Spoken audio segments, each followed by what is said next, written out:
Welcome, everybody. Hi, Michael. Nice to meet you. Hello. Hello. Thanks for having me. Thanks for coming. Um, we are doing a conference next March, and therefore we are doing a lot of interviews with our lecturers, and one of them is with you.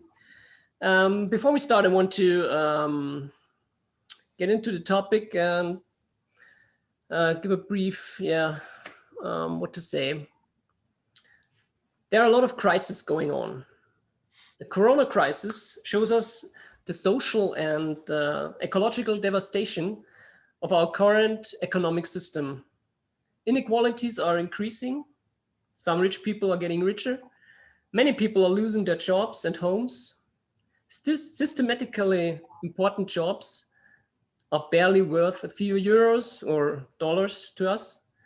And no sooner was the first lockdown overcome than the destruction of our natural resources in the name of growth went unchecked ahead. What we commonly understand by democracy is in danger, cleared away by autocrats in many countries. There are hardly any people who question the state as a condition of the possibility of solving problems. We want to investigate in a scientific conference from 19th to 21st March 2021 at the University of Education at Freiburg whether there are more just, more liberal, more loving, and more meaningful solutions outside of the state. Michael Albert will be one of our speakers. My name is Thomas Stöllner, and I would like to warmly welcome Michael Albert to our conversation today. Thanks for being here. Thank you for having me, and I look forward to your conference that's coming in March. The lineup seems to be a very impressive one, and certainly the agenda, the aims are, paramount, and so I hope lots of people will relate to it. Yeah, I hope so too. Michael, I got to know you, respectively, your writings about Parecon when I was looking for an alternative to capitalism. I was a teacher to that time at a community college, and we had the task to teach democracy over the whole year. The year before it was economy. Because we had students from all over the world, basically from so-called poor countries, I wanted to do an especially good job. And because I had studied philosophy in my former life, I felt gripped by my honor, so I dived into it, but I couldn't find much satisfying, exceptionally when it came to details. But what irritated me most was the fact that so many democratic philosophers wanted to keep people away from decision making. That should be something for the specialists. In the fields of politics, we can at least elect, but in the field of economy, there is in most cases not even this smallest element of democracy. To make a long way short, I finally became an anarchist in my 40s. When did you start to doubt that our democratic and economic system is at the very top of what humans can think of in terms of deciding about how one and we as a culture should live? Well, you can probably tell from looking at me, I'm a little older than you. I was part of what is called, I guess, the 60s radical generation. I certainly was. I was deeply enmeshed in that, and that's what unleashed it for me. If I was to go further back than that, honestly, I mean, it may sound a little trite, but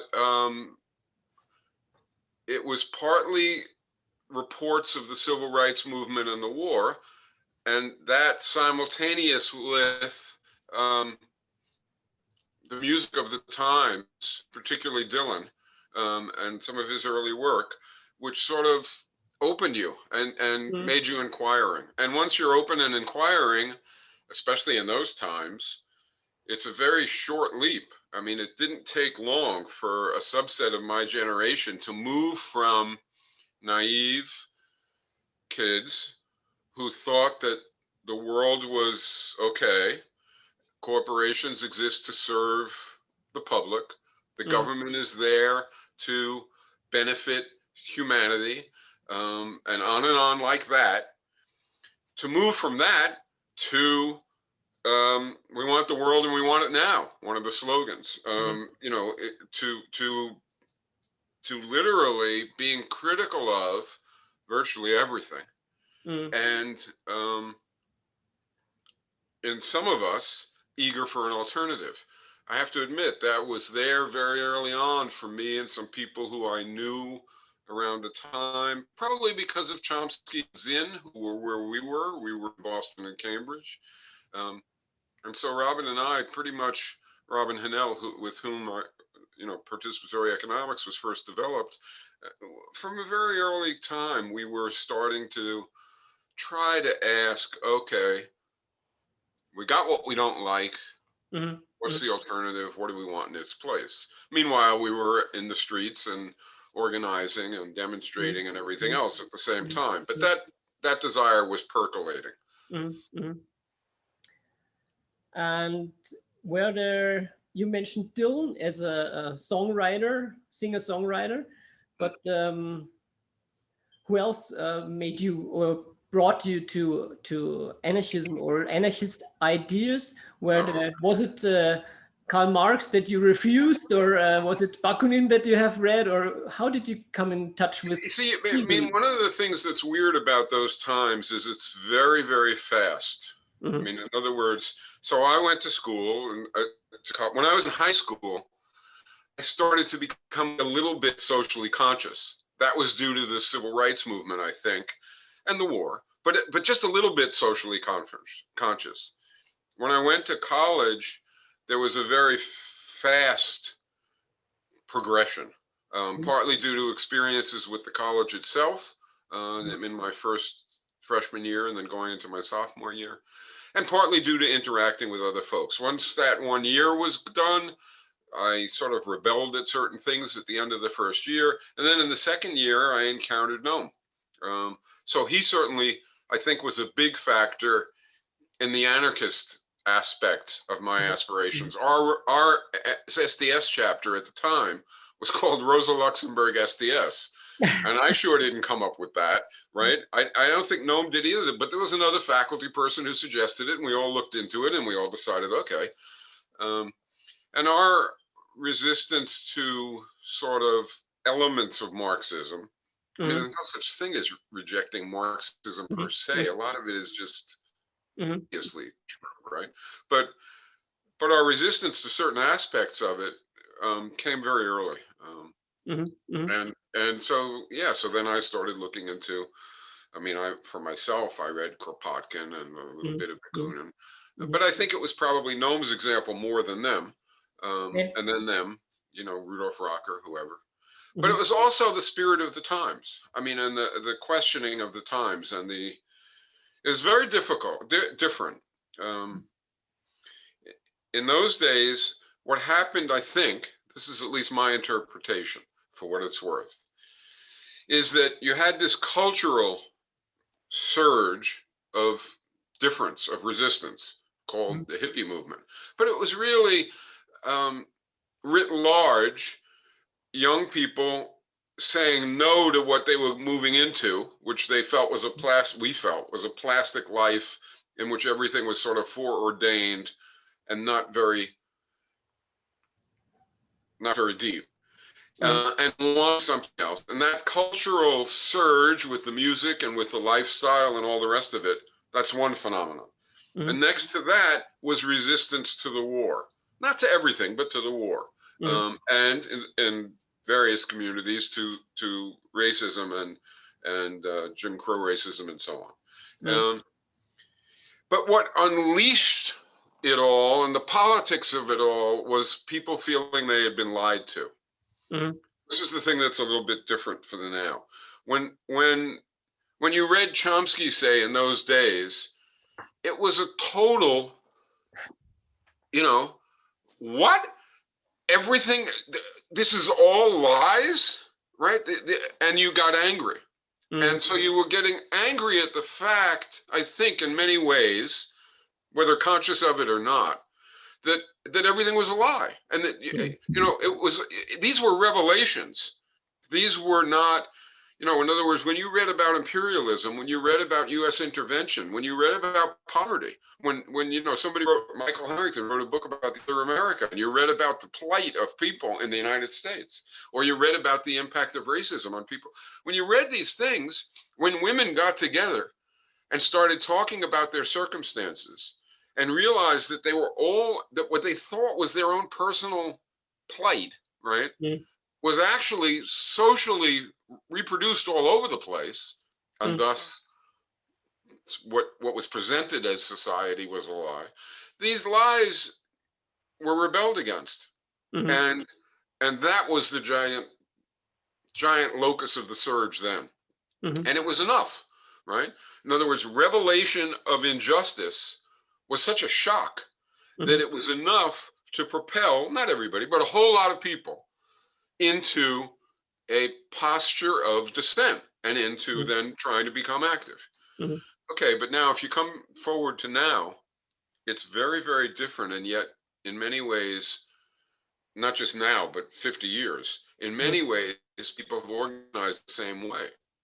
So in other words, but the difference is that the revelations now are not revelations, right? They may be a little bit of new information at the edges of what's known. So in other words, even something like the WikiLeaks exposés, all these exposés, they provide information that isn't known, but it's not nobody's surprised, right? You can't tell anybody anything about how bad things are that will surprise them. And that includes people who are just liberal or who are conservative or who are even Trump voters. There's nothing. Look, when the towers were knocked down, right? I don't know, 40% of the country thought that Bush did it, right? I mean, what are you going to tell people that's going to be a revelation, that's going to be a shock to them if they think the government did that? If they, right?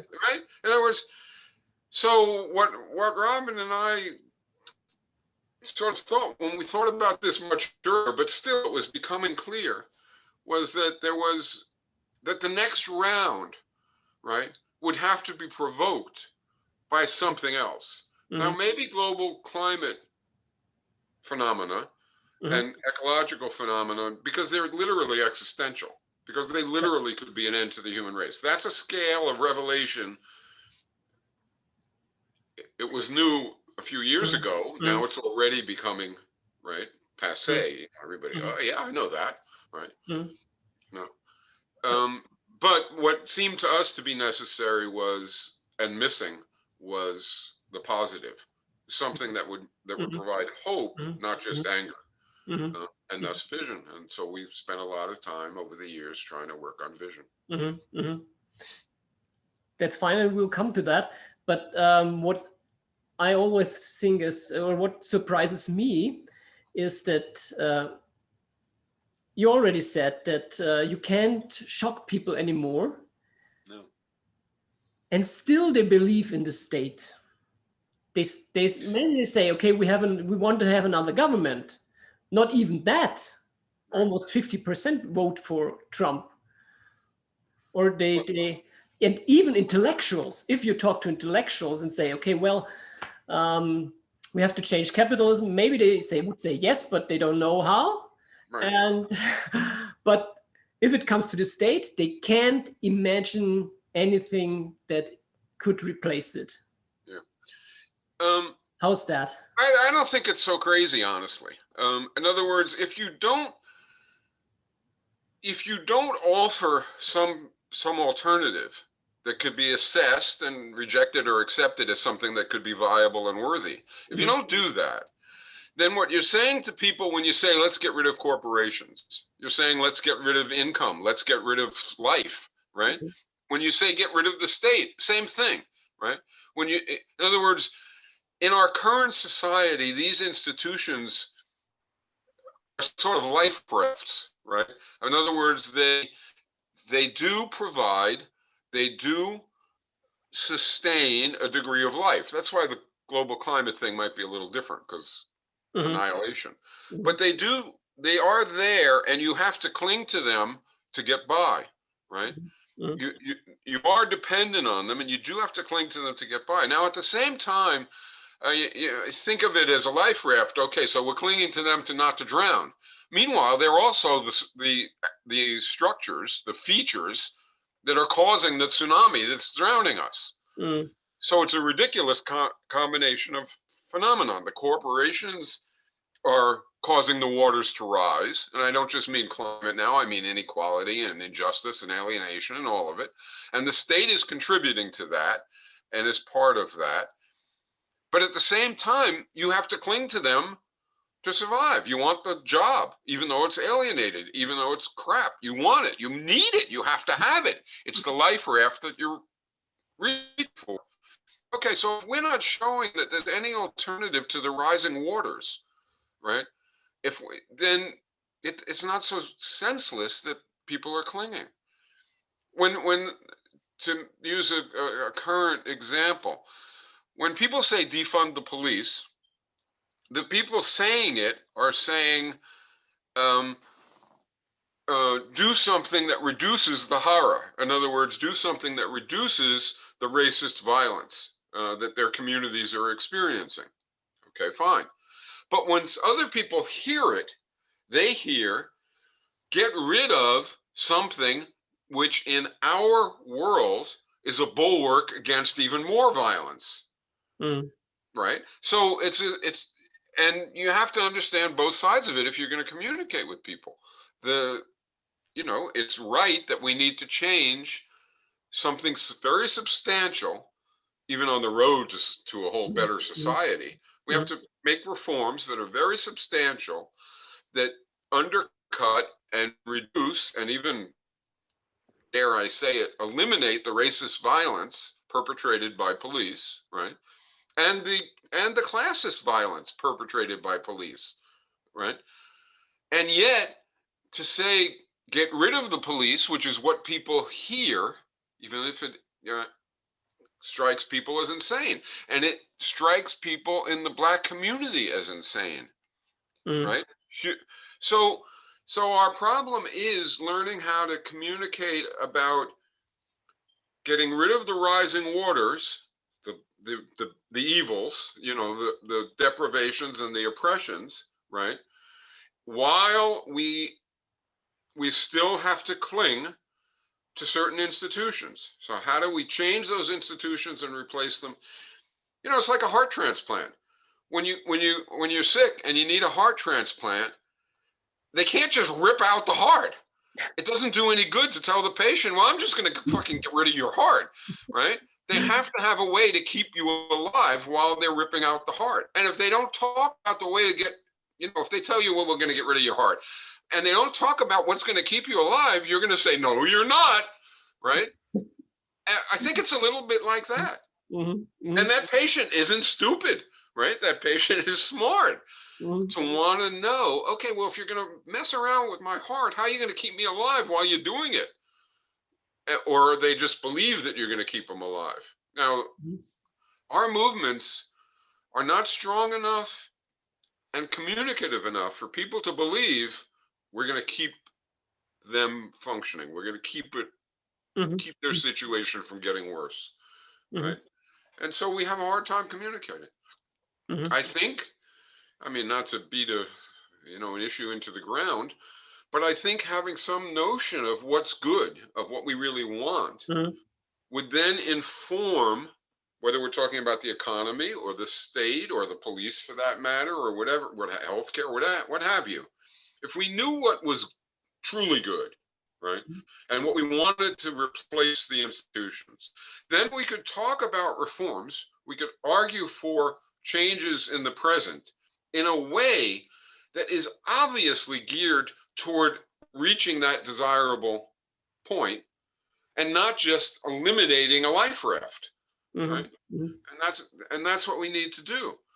So you fight for a higher minimum wage, but you fight for it in a way that is leading toward really equitable and just income distribution, not $15 an hour and that's it, Yeah. right? In which case prices will go up and the people with the $15 an hour will be right where they were before you Mm-hmm. started, right? Mm-hmm. And so on. And for police, well, okay, if we had a formulation of how you would deal with various kinds of social problem, let's say drug addiction and alcoholism, family abuse, and nonviolent crime and violent crime. I mean, I'm just winging it now. Mm-hmm. So let's say we had an understanding of how those things would be dealt with in a good society. They'd be reduced for one thing, but also, Hannibal Lecter doesn't necessarily disappear. There is pathologies and so on. So how would we deal? And if we knew how we would deal, then we could make very clear demands about police. For example, police shouldn't deal with addictions. Police shouldn't deal with interpersonal social problems. Police shouldn't deal with truancy or anything like that. Police should deal with violent crime. And they should do it under community control, various kinds of demands. So the defunding would instead be reorienting, Mm-hmm. right? Mm-hmm. No longer dealing with, which is most of what they do, right? Mm-hmm. No longer dealing with all this stuff that they shouldn't be dealing with. And in the case where they should be dealing, community control and various other reforms that would move in the direction of what you want. And that should be, that should be the way we handle pretty much all issues, but we don't do it yet because we don't have a conception of what the ultimate goal is for almost anything. Mm-hmm. And certainly for the big things like the economy or the state for that matter. Mm-hmm. Mm-hmm. I hope that helps a little, but. Yes, and one contradiction is that the state, if it is leaded fine, like there are different governments of capitalist states, like for instance, Denmark is really trying to become sustainable. At least in the production of electricity, they're almost with for 100% renewable energies. The Swedish model of economy is quite different to that of the US. And Switzerland has implemented a form of direct democracy that's quite remarkable, although far from being participatory like we would probably wish. Right. But they're all capitalist states. So what is the goal? Is the goal to become I'm not against improvement, so you can have a better state and better capitalist economy than like the US or Turkey or Brazil. But is that enough? Is that goal to make a better capitalist economy good enough for all of us? No, it's certainly not for me. And I also think that, again, that bigger goal can give people hope that can propel those changes in the shorter term. Many times those changes look to people, they feel to people like, yeah, that would be nice. But the minute that we get it, they'll take it back, right? In other words, if you're not being born, you're busy dying. If you win a higher minimum income, fine, they'll change everything around and I'll have my higher minimum income, but I'll still be just as poor as I am. So I think you do need, and as far as what the goal is, well, for me, for the economy, it's participatory economics. For the state, it's some kind of participatory polity. Steve Shalom talks a lot about that. Mm-hmm. And likewise for kinship and race and so on. These are institutional changes that would attempt to have society's institutions fulfill certain values, that people should control their own lives in light of other people doing likewise, collective self-management, that there should be solidarity instead of a rat race. People should have empathy instead of trying to get ahead at the expense of others. Mm-hmm. That should be built into the structures. That the structure should cause us to do that and welcome our doing that, and that there should be diversity, that there should be, and so on. there should be equity. Mhm. So these are values that could guide thinking about any area. I mean, I spend a whole lot of my time on economics, but some on other things. Mhm. But yeah, as far as better and worse, take something simple like a jail, or it's not simple, but smaller.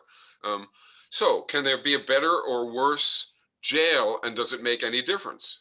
Well, yeah. I mean, it does make a difference. You can have a jail in which everybody is isolated and beaten up all day long by the guards, or you can have, I mean, literally, or you can have a jail in which, there's a library, and there's, opportunity for trying to be fulfilled within the constraints of the being confined, Mhm. but also educated and so on and so forth. That's a big gap for Mhm. leftists to say, I don't care about that gap, right? That gap doesn't interest me. I just want the desirable ideal result. That's callous, Mhm. right? That's a serious mistake. So if I were to say, look, I want participatory economics. It's glorious for these reasons, and I want it. So far, so good. I want it, right? Uh-huh. And then I were to say, I don't want a higher minimum wage. I don't care about that. I don't want progressive taxes that are going to reduce the wealth disparities. I don't want, and then you can list dozens of things, right? I don't want Mhm. changes inside firms that to give a degree more control to the workers Mhm. instead of the owners. I don't want those things because they're not enough. It's still capitalism. Or you can do the same thing with the state. That's a mistake. Mhm. But on the other hand, to answer your question, I think it's also a mistake to say all I want is those changes. So in other words, I'll fight for a higher minimum wage, and then we go home because Mhm. we've won, and that's what we want, and Mhm. that's the end of it. Mhm. And that's one way to fight for a higher minimum wage, or anything else that you might name. Another way to fight for those things is to say, okay, I really want, in that case, equitable remuneration. We can talk about that. I really want equitable remuneration, but I'm demanding right now $15 an hour minimum wage because we're prepared to try and win that right now. But in the act of winning that, I'm going to also agitate for equitable income. And I'm also going to try and create an ongoing movement that after it wins $15 an hour goes for $25 an hour and talks even more strongly about real equity, and so on. Mhm. And that's the difference between fighting for a reform as part of a project to win a new society and fighting for a reform in a reformist manner, which is just interested in ameliorating the worst ills in our current society. Mhm. And those are two very different things. Mhm. And so my answer to your question is, I mean, maybe it's a bit long-winded, but my answer is no. I agree with you, or I agree with whoever might say it, Yeah. that a better state of the same sort we have is not what I ultimately want. An improved version of capitalism is not what I ultimately want. Mhm. And likewise for other domains of life. Mhm. But it can be part of the process of getting to what we ultimately want. And Mhm. in fact, not only can it be part of that process, it probably must be, Yeah. inevitably must be, Mhm. because we're not going to get where we want by just in one step. We're here today and we're there tomorrow. That's Mhm. fantasy land. That's not going to happen, right? But we're here today. We win gains. We develop mechanisms and organization and attitudes that seek more gains, and we're on a trajectory of change, right? And ultimately, the steps that we take get larger and larger, and then we usher in a new society. Mhm. That's not fantasy thinking, I don't think. I Mhm. think that's realistic. Mhm. So let's paint a realistic, colorful picture of Parecon that you and Robin Hanel have developed. Um, is that right? That the both of you have developed it, or how did it come into being? Yeah, it came into being. Um,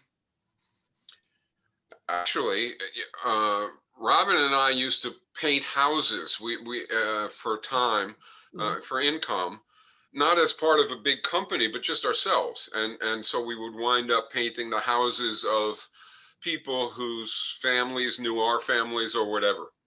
And I remember we used to be a bit daredevilish. I don't know, it's relevant to describe, but we'd be up on the ladders and painting the house, and that's what we would be talking about, right? We would be talking about, I mean, other things too, but what's the alternative to capitalism? So yeah, we developed it together. It was foreshadowed all the way back in 66, 67. When we would talk about it, and then it took a while, and then later we started writing about it, and you can see intimations of it in early books that are before the Parecon books. So we did a book called Unorthodox Marxism, in which we presented and then critiqued elements of Marxism, and you can see in there the birth, I don't know what you want to call it, the at least for us, the initial formulations of participatory economics, and then it kept going, and it goes back earlier than that. But we finally, I would say, put it into nearly final shape when we wrote a book called I don't even know what it was called. One of the books was for Princeton. It was for economists. And the other book was for a popular audience, which was called Looking Forward, I think. That was South End Press. And that was the first full expression of what we were saying needed to be done. And from then until now, it's changed, but not that much. I mean, honestly, you would think that the way the change would happen is that there would be compelling and interesting criticism, which would lead to refinements and change. And there has been some of that, but less than you would imagine. It hasn't touched the innards of it. And that's because I don't think it's very complicated, honestly. A lot of people think it's a big deal. I don't think it's a big deal. Participatory economics is pretty much common sense applied with an openness to being willing to propose something very different. In Parecon, you criticized the market or capitalism for you made a lot of points that where the ideals we all have or share, or most of us, weren't met by capitalism or market system. Karl Polanyi wrote in The Great Transformation that it was very it took a long time to put the market system into being. It took a lot of force. So we want to get rid of that. And what do we want to put instead? Because it's all over the place. Yeah. It governs pretty much most of our behavior. What should be there in Parecon instead of the market? Well, in participatory economics, it's one part. Participatory economics has four, I guess, main defining institutions. And I think that is participatory economics. The rest becomes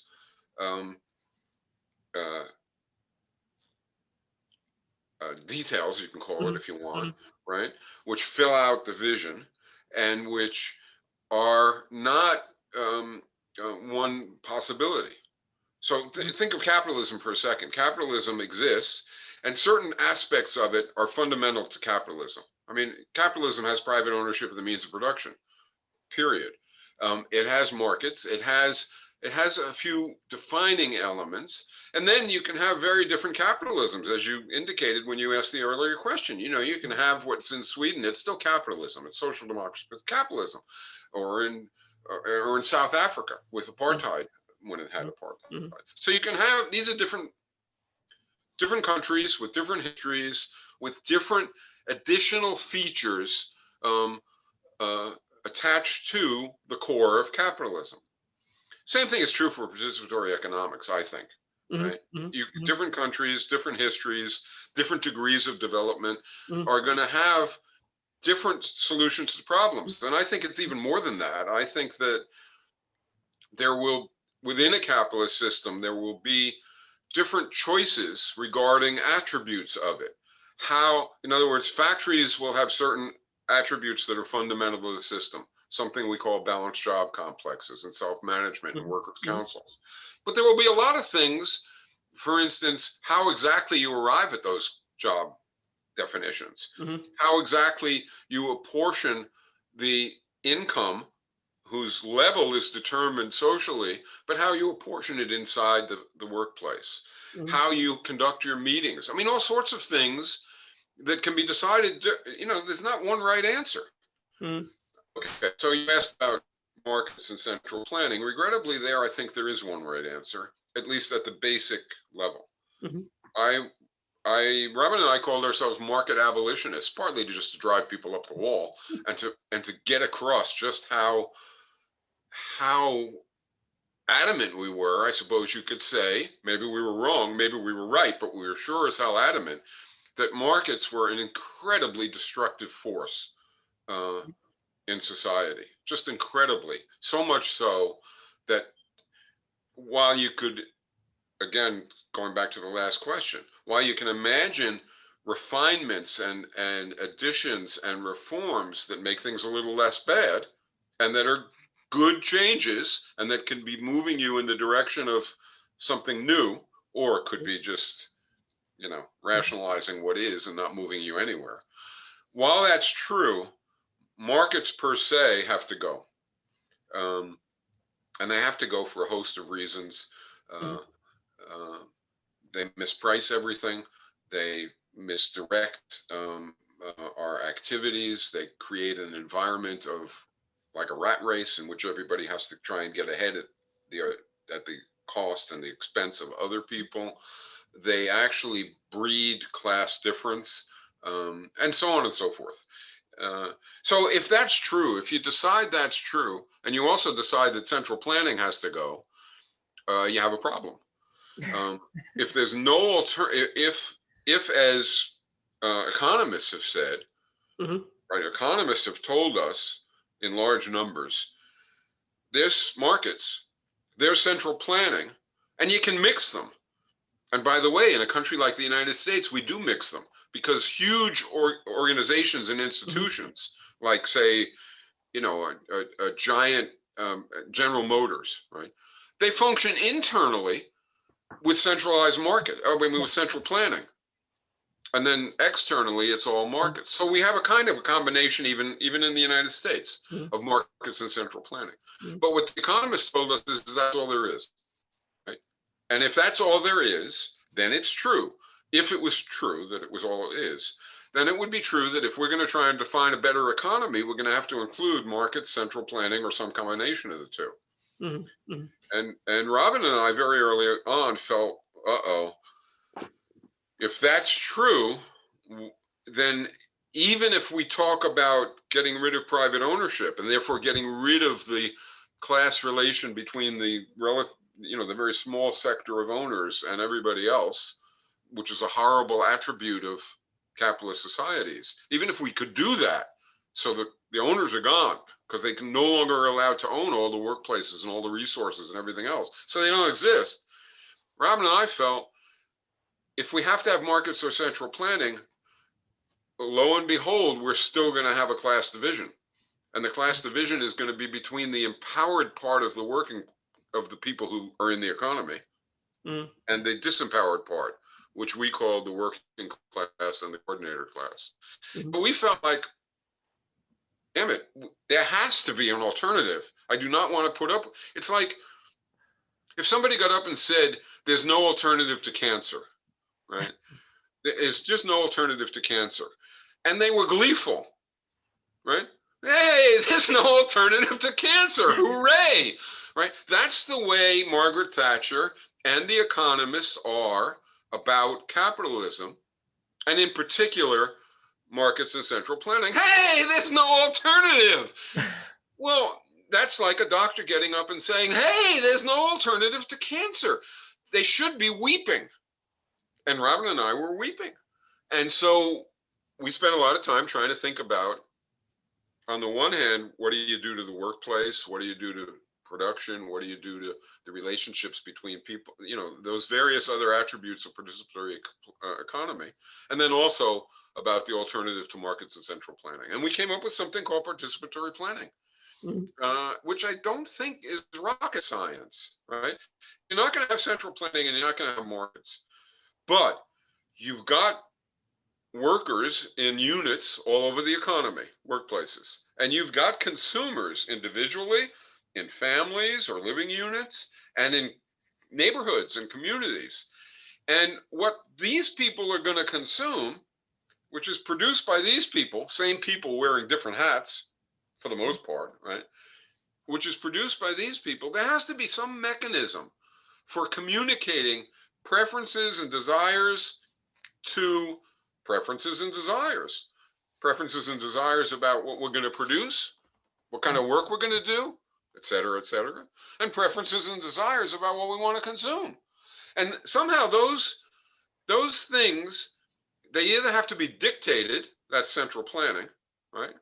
Essentially, that's central planning. Somebody is saying basically, this is what's going to happen. Now do it, right? The market system is saying, well, we can do a little more decentralized than that, a lot more decentralized than that. We can have the consumers and the producers among themselves and the consumers among themselves all compete. And this competition can yield outcomes. Outcomes means like a plan. It can yield what's going to be produced, what's going to be consumed, and the flow between. And the trouble is that the central planning solution is authoritarian and breeds authoritarianism and produces a coordinator class above the people who are disempowered. And the market solution does similarly. And one has virtues that the other doesn't, and vice versa, right? And for us, the problem then became, well, is there a way to have the producers and the consumers sort of negotiate and arrive at outcomes, which that's a plan. That's all a plan is, right? I mean, a plan at the end of the year is what you did during the year. That's what a plan is, because it keeps changing all year long. So ultimately it's that. But if you're planning, you're trying to say what it is up front, and then you're making refinements as things change as you go along. Okay, so is there a way to have consumers and producers, not a elite making decisions, and not producers and consumers ignoring each other and competing with each other, but producers and consumers in some kind of context interacting and coming out with results, a plan, right? That actually reflects their desires, giving to each a kind of a self-managing say. That was a norm that we arrived at, that people should have a say in outcomes that's proportionate to the degree they're affected by them, right? And from there on, we develop participatory planning as kind of a way of accomplishing this difficult, complicated, and large-scale task that is almost, built into the reality of what it is you're trying to do. I don't think there's a million ways to do allocation, right? In some sense, there's three. There's markets, there's central planning, and then there's something, we'll call it participatory planning, but it's an entity which is arriving at a plan without authoritarian direction and without competitive dynamics. And those are the three options. And this interaction is, let's focus on the interaction. What remains are corporations that are different organized, like not by owners, but by the workers themselves. They're organized in what you call councils. Is that true? How can I imagine such a council? How does how many people are there? How do they decide or find out what they what they need or what they have to produce. The principle that is working when we think about the work, or at least when we thought about the workplace, was we don't want class division. We don't want a sector of people that has different interests than another sector of people and dominates. That's what class is about, really, ultimately. All right, and that's economically defined, in other words. So we don't want that, and we do want, to not be negative, right? We do want self-management. So we do want the workers in a position to develop their opinions, right? To arrive at their desires and to manifest them, to be able to have a say in what's going to happen in proportion to the degree they're affected by it. And so once you want the workers to do that, the workers in a workplace, you can't have a boardroom in which there's 2% of the people in the factory. We'll even remove it from capitalism per se. So, all right, we've already gotten rid of the owners, let's say. So we don't have that Bezos at Amazon just simply dictates what everybody does. And if he wants to be generous, he listens to you. If you're in the, the elite of Amazon, but ultimately it's like Stalin. I mean, it's not that different, and it's more exacting. So Stalin never dreamed of telling the Russian population, when they could go to the bathroom, or, whether, how long they could take for lunch or anything like that. He couldn't dream of that, but Bezos can, right? Bezos, inside the unit called Amazon, Bezos has a kind of power, and this is true of owners, capitalist owners. They have that unless it's resisted, is even greater than Stalin's. Okay, so we don't want that, and you don't want us, not just Bezos, an owner, but a sector of people making all the decisions inside the workplace. Then you have to have a vehicle, a venue, really, for the workers to express their will, and that's called the Workers' Council. It isn't the only thing. You have work teams too. So if I work in a factory, maybe I work with 10 people, and we're doing something together that's a sub part of everything that gets done. And so we have a team, and inside the team, we're going to make decisions, right? And the whole workforce is the Workers' Council, and it's going to make decisions about the whole workplace. So that you can see how it flows pretty much automatically. If you want everybody to be in a position to have a say in outcomes and decisions, right? There has to be a place where they can do that. And there has to be a connection between them that enables them to do that. Let me take that just one step further. And this is really how we think about, or how we thought about and still think about, economic vision. If we want the workers to be the people who are deciding the decisions, who are making the decisions in a workplace, obviously subject, we haven't talked about it yet, to people outside who they're affecting, right? Who are also affected. So when I produce something, it affects people outside too. If I use up a whole lot of resources doing something, those resources can't be used for something else. So there's people outside that are affected that also have to have a say. But for the moment, inside the workplace, if we want the workforce to have a say, in proportion to the degree that it's affected, they have to be in position to have information. They have to have confidence. They have to have kind of social skills interacting with others, right?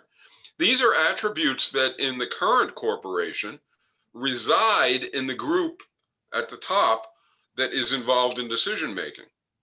But the group at the bottom, what I want to call the working class in current organizations, doesn't have those attributes.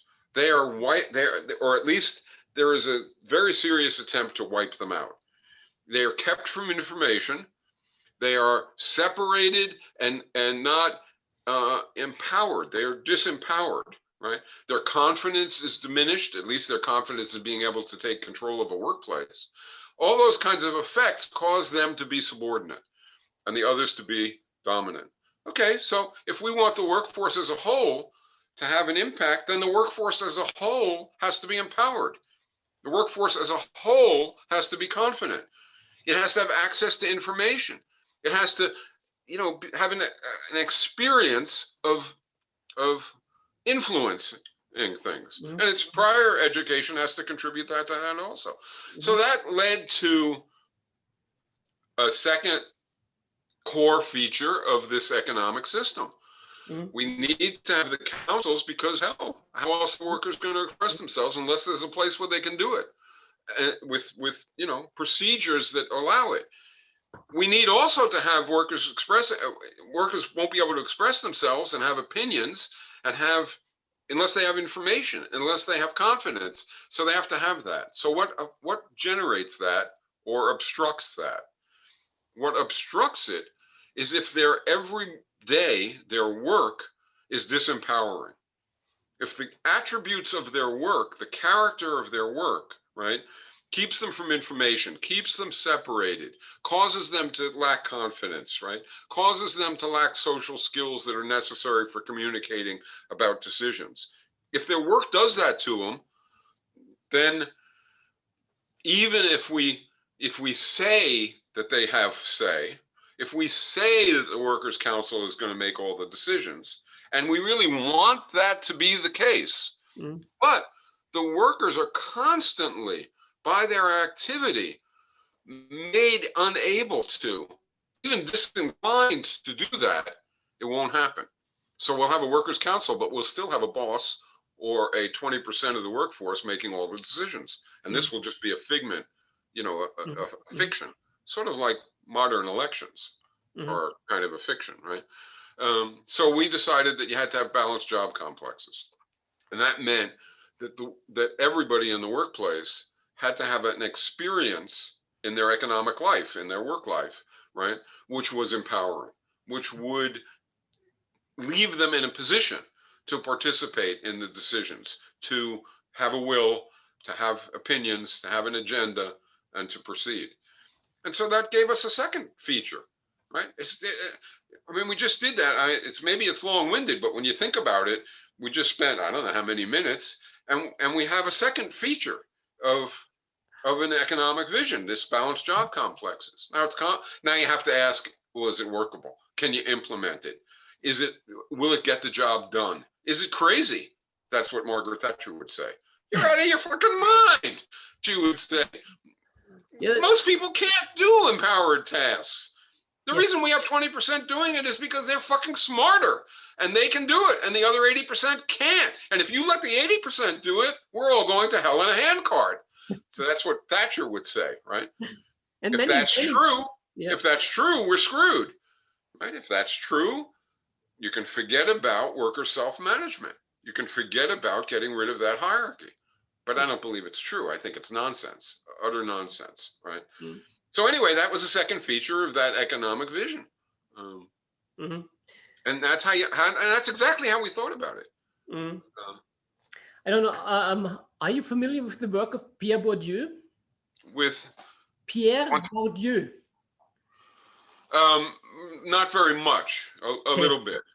But what you said about the elite is doing the empowering work and they're having the good jobs, and they're saying, well, for good reason.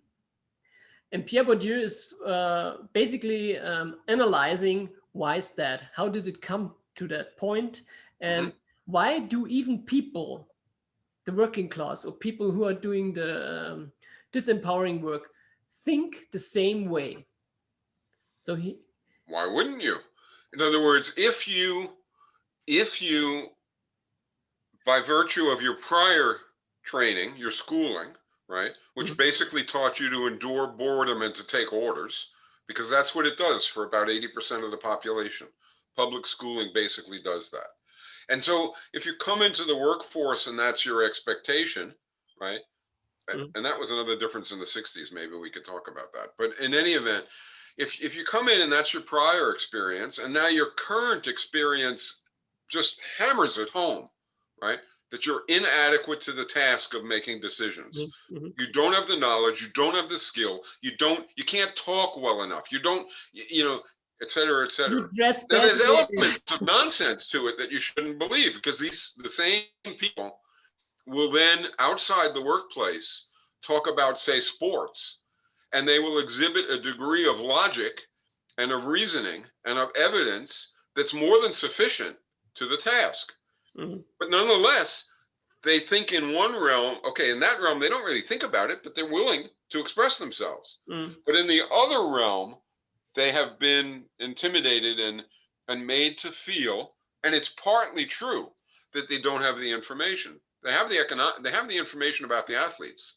They have the information about the teams, but they don't have the information about the workings of their factory, right? And the workings of the economy. So it's partly true. So, why shouldn't they believe it? And the people on top, as compared to the 80%, the 20% who, now we're not talking about owners, we're talking about people who have empowering work. We're talking about doctors and lawyers and engineers and financial officers and managers and so on. We're talking about them.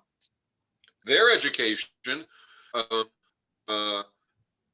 to differing degrees in different cases, but their education, by and large, included the notion that they would have a say, included preparing them to have a will, and when they get their job, that happens even more so, right? Because now, and so how do they view themselves? They start to view themselves as a superior. They start to think of themselves. It's sort of similar to racism and sexism, right? They sort of think of themselves as being worthy. They don't want to look in the mirror and say, I've got this because we all stole it from the 80%. That's the truth. They don't want to say that to themselves in the mirror. So they look in the mirror and they say, geez, I'm smart. Why am I cool? I'm good. I am out for the good. And I'm the one, and people like me are the ones who have the capacity to do it. And so it is a entrenched framework of thoughts, which I don't think it's so surprising that people have them. The trick is to be able to organize in a way that overcomes it. And now comes the really vicious part, which is that in the left, this is not absent. So for instance, 40, 50 years ago, the left discovered, well, you know what? There's a lot of racism inside the left. There's a lot of sexism inside the left. And if we actually look closely at what we do and how we organize ourselves, we have the women taking care of the men, and we have the blacks moving the heavy stuff. And in other words, we replicate the society outside, inside. And so for a while, it was women were not eager. That's a euphemism for very diseager, very sort of resistant to participating, as were blacks, except that they were also suffering the most from the society outside. And so they did. They just tried to deal with the ugliness in the movement. But eventually the movement understood this and began to realize, well, we have to do something about it. We have to start to deal with racism internally and with sexism internally. And I can tell you that wasn't like overnight. The movement resisted that. And why did it resist it? Overwhelmingly, but not exclusively, because whites and men didn't want to acknowledge it, didn't want to, and didn't want to lose the control they had of the left and have that challenged. Okay, well, the same thing holds now, except it holds around the difference between the working class and the coordinator class. Because the left is the left as an ideological entity, and often an organized entity, not left values, right, is very much dominated by people in or aspiring to be in the coordinator class. And the working class doesn't, is put off by that, and rightly so. Just like women and blacks were once put off by the racism and sexism, and still are by the residual racism and sexism. It's not all gone, right, in the movement. Well, working people are put off by what they feel is an incredible arrogance, and it is, and an incredible sense of, we'll march us into the future. You just follow. Of that tone and that attitude, it repels them. And so we have to deal with this problem.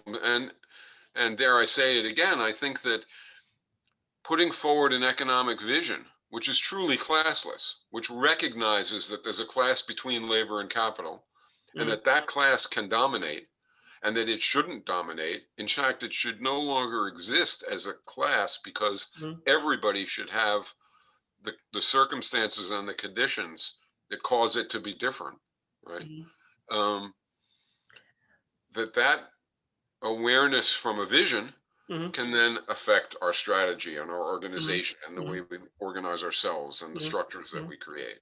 And that's just another reason why vision is really important. On the other hand, if we never are willing to even admit that there's a class between labor and capital, what we call a coordinator class, and that class has interests that are different from working class interests and that can dominate working class interests. If we're not even willing to admit that, it's sort of like being not willing to admit that there's such a thing as racism or such a thing as sexism, which at one time, that's exactly what people did, right? They said, you know, the plight, the situation of those sectors, of those people, is a function of their genetic composition. You're right. Blacks can only do what blacks are delegated to do. Women can only do what women are delegated to do. That's what people thought. Well, now people think workers who are doing disempowering work are doing what they're doing because it's their genetic capacity. And that's just total rubbish. It is rubbish, but it's still very strong in the mindset of people. It is very strong. And in our conference, we also invited Academy for Philosophizing with Children, what I did with my students. Sorry, who was that? I didn't get that. You invited... we invited the Academy for Philosophizing with Children. Ah, that's an institution. Then. That's an institution, yes. Okay. When I was a teacher, I taught people, students who were about 18 years old, and they came from all over the world to get the high school diploma in Austria. And they came from poor families in, like, let's put it this way, wherever there was a war or civil war, 2 or 3 years later, these people were in my class. Okay, and I thought, well, I studied philosophy and maybe cultural anthropology, and they could philosophize too. And I tried to make philosophical talks with them, but it didn't work because I don't had the tools. I haven't had the tools. So I went to this institution and get an education for philosophizing with children. So we had to change this because we didn't have children, but young adults. And that's what we did. 2 hours a week over a year long. And it worked very well. Yeah. So we got a workshop from this academy, so I'm really looking forward to it. And but the step you talked about, like how we get to the goal, we plan to make our conference once a year, so yearly, and that's the concept for the next year. But what I want to say is, I had the experience that people indeed can philosophize what normally is thought of, that only the elite can philosophize. You can have complex thoughts and you can express them even in a foreign language if you are trusted to do that. If people trust you, then you go up like a rocket. And you have to have the space you can do it. And the space is not here. It is not in our schools. There's a study in a German-speaking region made. How often do teachers ask their students deep reasoning questions? Almost never. Right. Yeah, I think that's true. I think there's another dimension to this, which is that suppose you were trying to teach, or you wanted to teach, um, I don't know, something that kids ordinarily learn. Let's say addition, subtraction, and multiplication, right? But you're teaching an audience in Austria, and you teach the course in Chinese. You're going to have a hard time, right? Yeah. Now, it might be that, I mean, it's worse than that. What it is imagine that the math teachers, right, all over the world wanted to give themselves a degree of stature and separateness and eliteness. And so they decided they would teach in Chinese because in order to, that would mean that the only people who could learn how to multiply, divide, and add would have to first learn Chinese, right? That would be a step. So this thing that's relatively straightforward and actually, easily within range had been made something that was very, very difficult. And now suppose instead of Chinese, it's a make-believe language, because Chinese is too simple. It's a human language. You can learn that. So it's a make-believe language, right? And that's what I think a lot of disciplines do. Mhm. So I have to admit, I'm no philosopher. I'm certainly not trained in it or anything. But I can imagine, and I think it's probably the case, philosophers sitting around and talking about decision making for 3 years and coming up with nothing but a muddle when you tried to pinpoint what the hell it was that they came up with. Mhm. And I can imagine sitting with a fifth grader or an eighth grader and simply asking questions, and they would come up with self-management as a norm, Mm. and democracy as a norm, and consensus as a norm.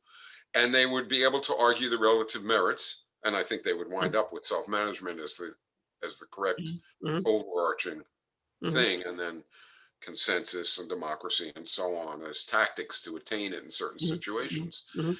Um, so what's the problem? The problem is dolling the whole thing up in a way that makes it impossible. There are some disciplines that there's, in some sense, no way around that. So in physics or advanced math or chemistry, there is a language. There is sort of a barrier to entry. You have to sort of hurdle a certain level to get to the point where you can engage with the edges of the issues, with the forefront issues. Mhm. I don't think that's true for philosophy.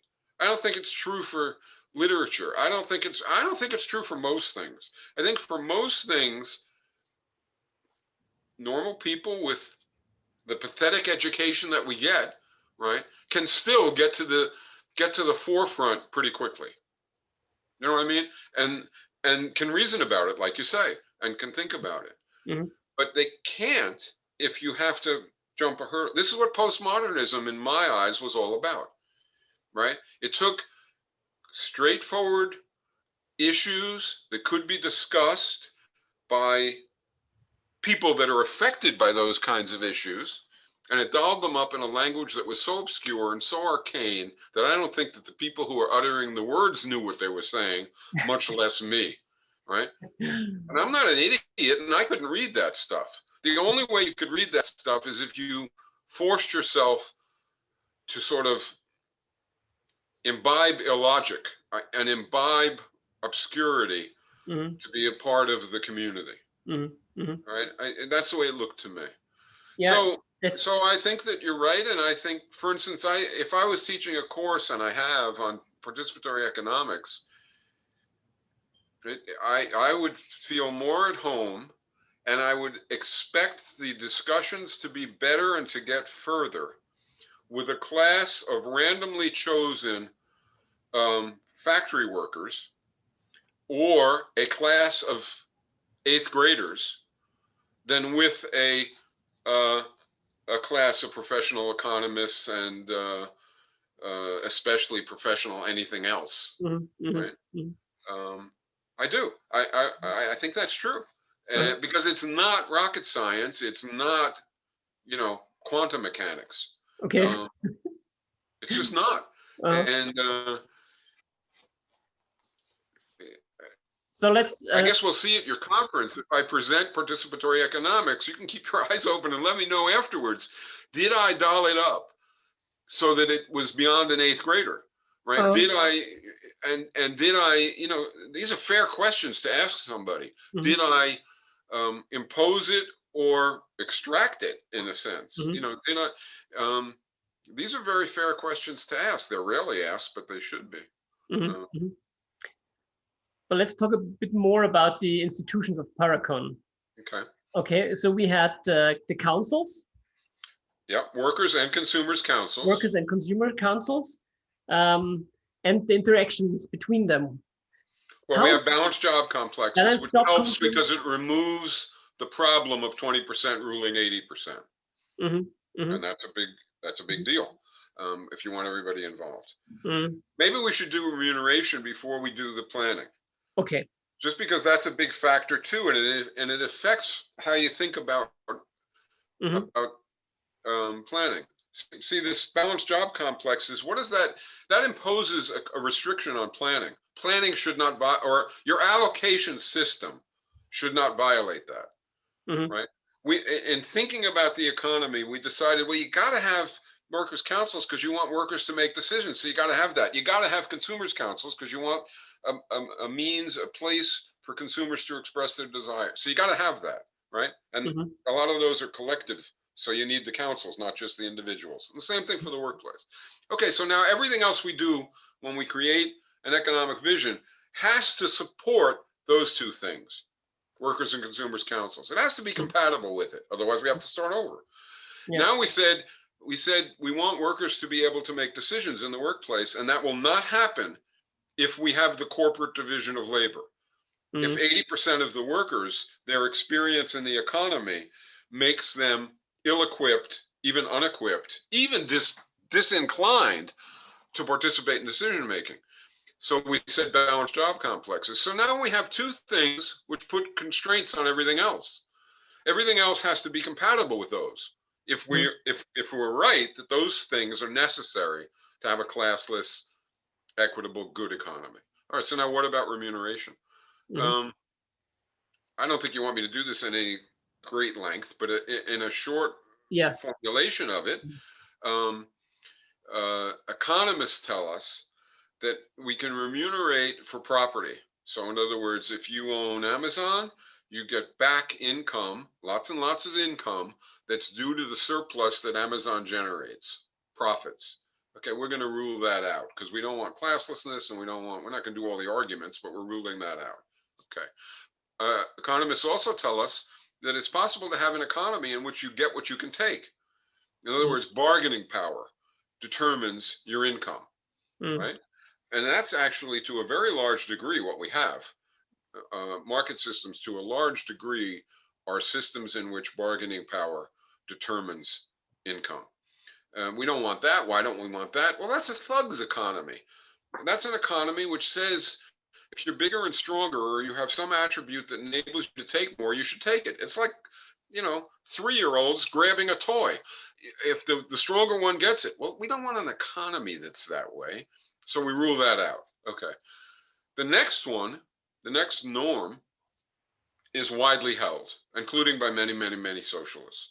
So this norm says you should get back in proportion, and let's call it equal to what you contribute by your effort and by your capacity.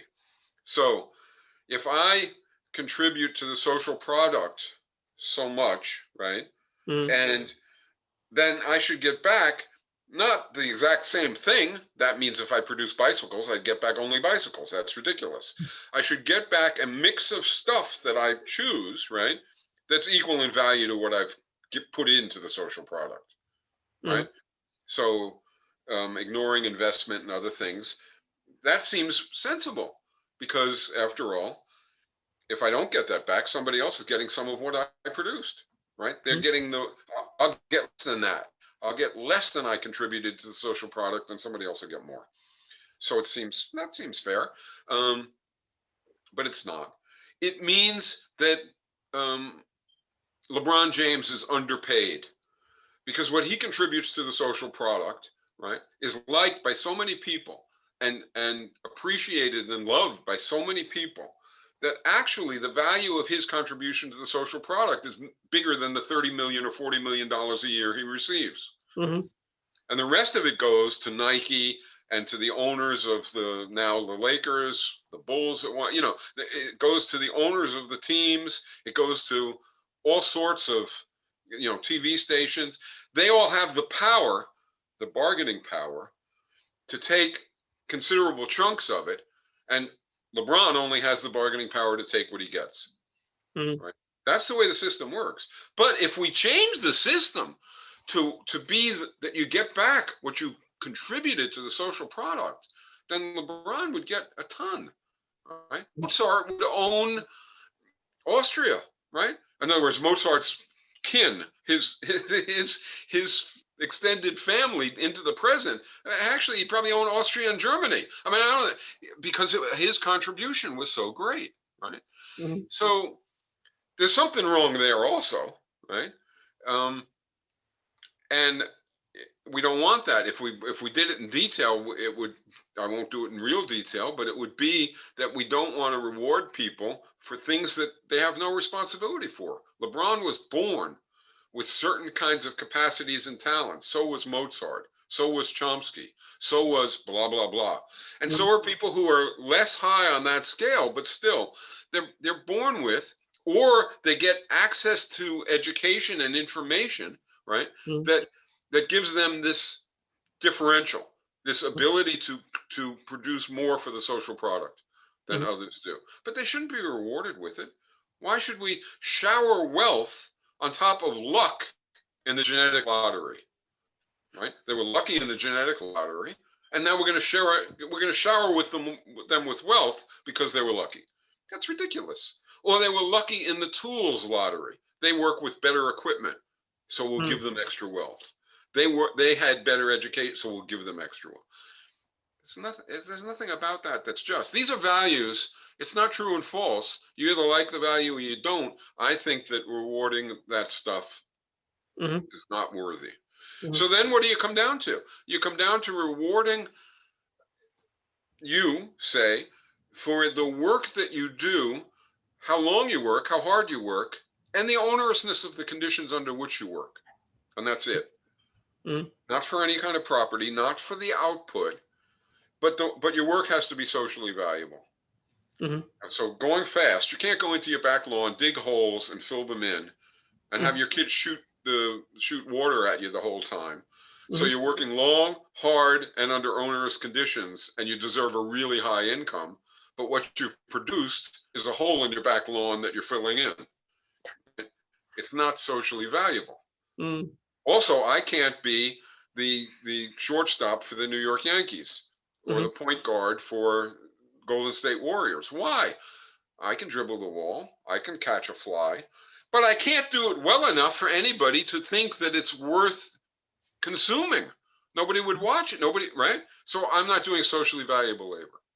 But as long as you're doing socially valuable labor, remuneration for duration, intensity, and onerousness. Now, I could do that rap for a little longer with an 8th grader and they'll get it. And then I could ask them about, well, should we reward somebody for owning a factory? And they'll say no. And should we reward somebody because they were born with genes that cause them to grow up to be 240 pounds and be able to move quickly so they can play on the line in football and earn 30? And they'd say no.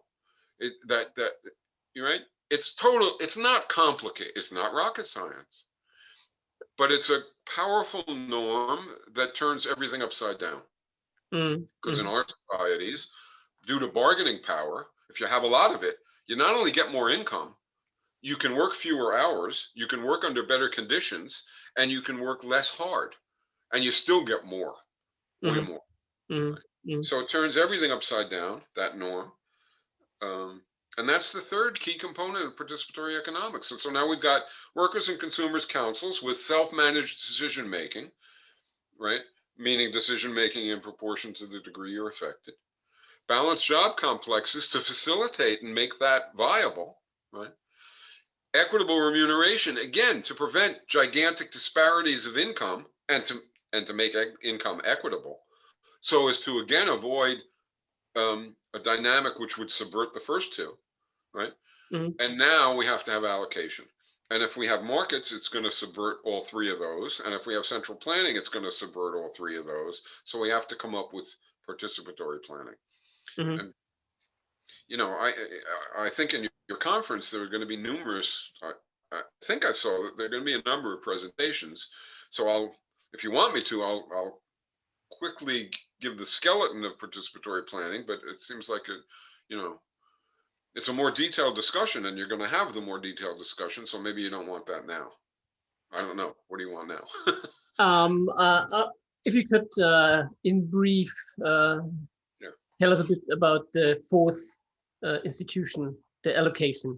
Yeah. Because I think that's, if people want to have just an impression of what participatory That's part of it. Economy all about, they got to know where the stuff comes from, or how do they arrange that what to produce, how much to produce, right, and and how do things come from here to there, where do the materials come from. So how do you do this if there are no markets but participatory planning? And also no central planning. Okay, so the skeletal framework, I guess you could say, we have workers' councils and we have consumer councils.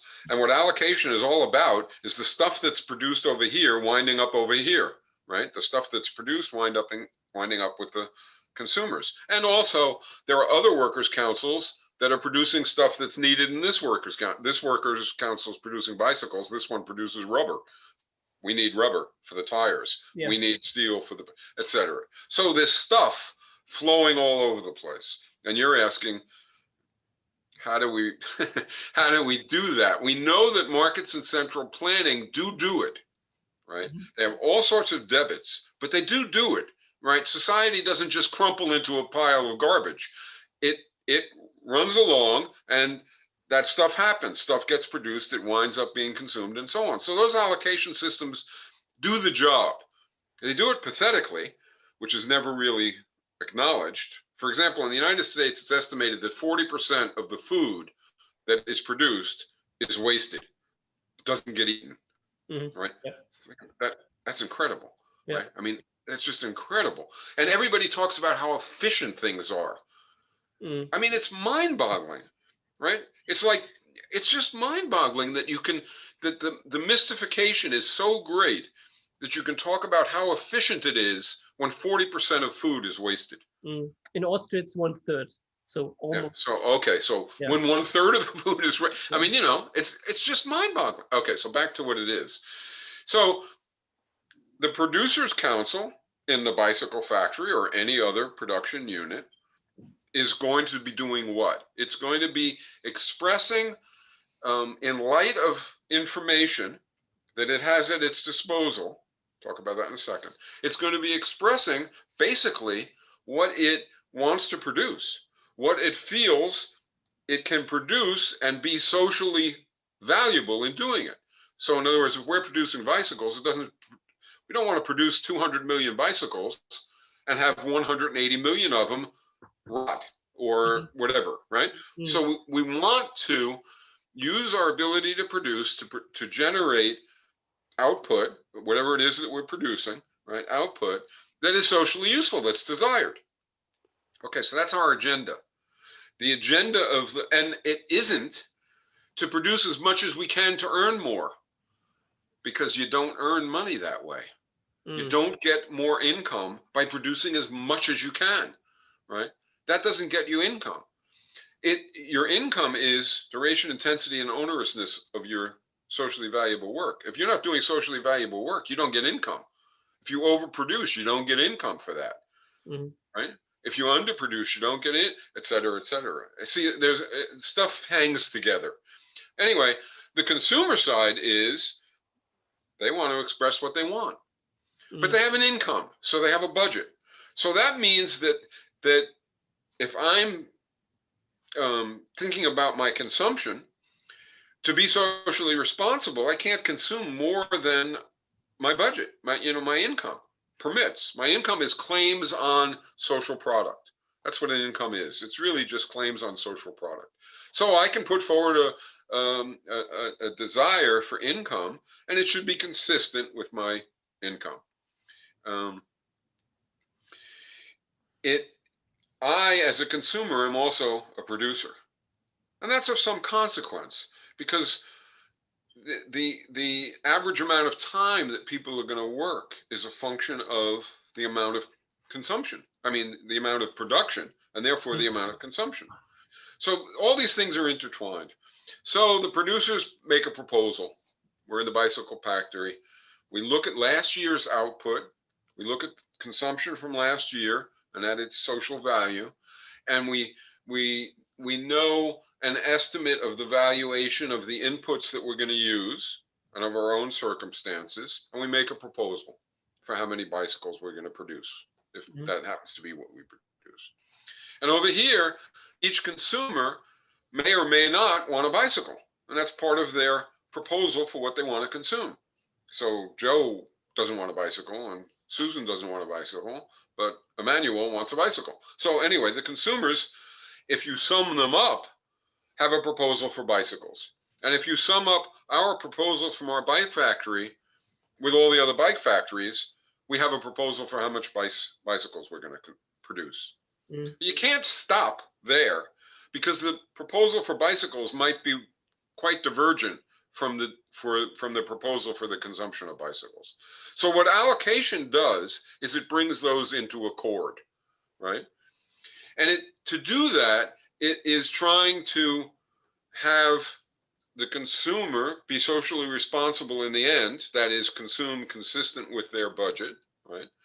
And it's having the producers produce consistent with being socially responsible, which means using their resources and their assets to produce stuff that people want and will benefit from without wasting anything, without misusing things, and so on. So you need a mechanism which conveys the desires, not just for bicycles now, but for everything, and the proposal for what will be supplied, not just for bicycles, but for everything, and which looks at those two proposals, right, and notices the gap, right, notices the difference, and conveys back to producers and consumers information about that first round of the planning process. And that information needs to be able to help the producers and the consumers to come up with a new proposal that's more responsible. And that more responsible also simultaneously means more likely to be part of the final plan, more likely to be acceptable. And so planning becomes a kind of a call it a negotiation, but they're not talking to each other, right? But it's still a negotiation between desires of producers and desires of consumers. And there's various features of participatory planning that are part of the institution and the way it operates that cause that dialogue to move toward, in what are called iterations, rounds of planning, that to move toward a plan in which what's being produced is what's desired to consume. Now, it won't be perfect, but it gets close, and it has certain attributes. And the part of planning that takes longer to explain and is very, very important is, are people valuing things properly? So in a market system, nothing is valued properly because what are called the externalities are not accounted for.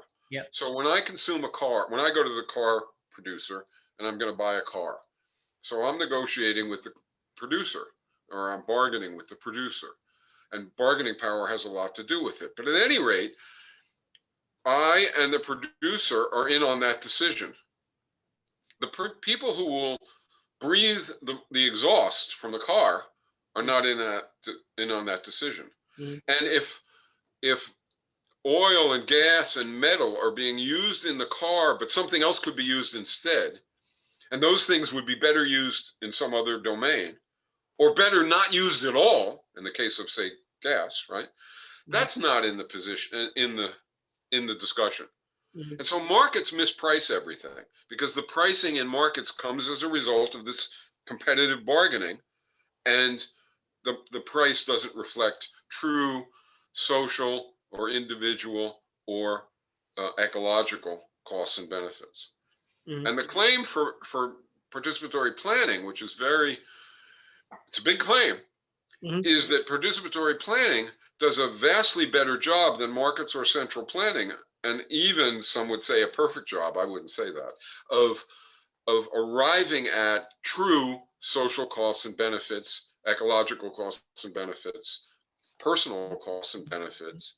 And so the decision that is finally arrived at is a really good decision, which involves as well not authoritarian dynamics and not rat race dynamics, and is consistent with the equitable remuneration that we said we wanted, and the balanced job complexes, so we don't have classes that we said we wanted, and the council, so that in those workplaces, it's not two people in the corner office with air conditioning making the proposal. It's the workers' council making the proposal. So people are self-managing. And in a nutshell, that's what it is. And if its claims are true, it's really great. If its claims are false, then it's not great. It might still be more than good enough to be wonderful, or maybe it's bad. Maybe, like, say, Margaret Thatcher would say, yeah, it's, if you describe it and you wallow around in the nice attributes of it, those are good. But meanwhile, we'll all starve to death because it won't work. Well, if she's right about that, it's not a good proposal, but she's wrong.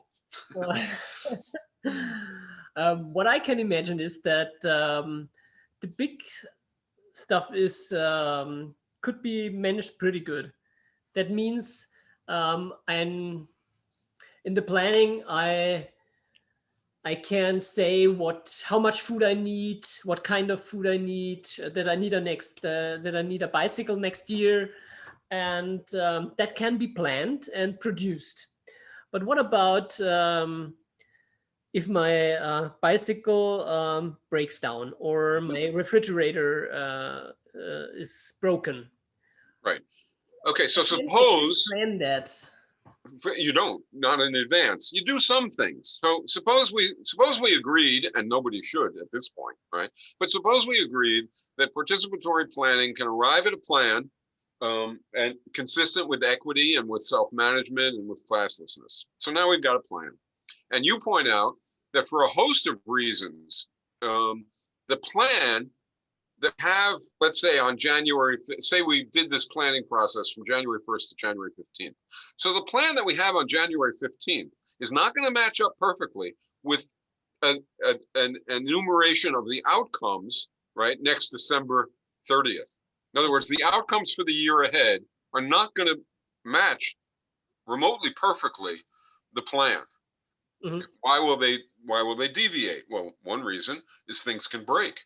Right. Another reason is that there can be significant changes, a tsunami, or something like that, or some innovation, and so on and so forth. There can be things that cause what people want to consume, or for that matter, what people can or want to produce, to change.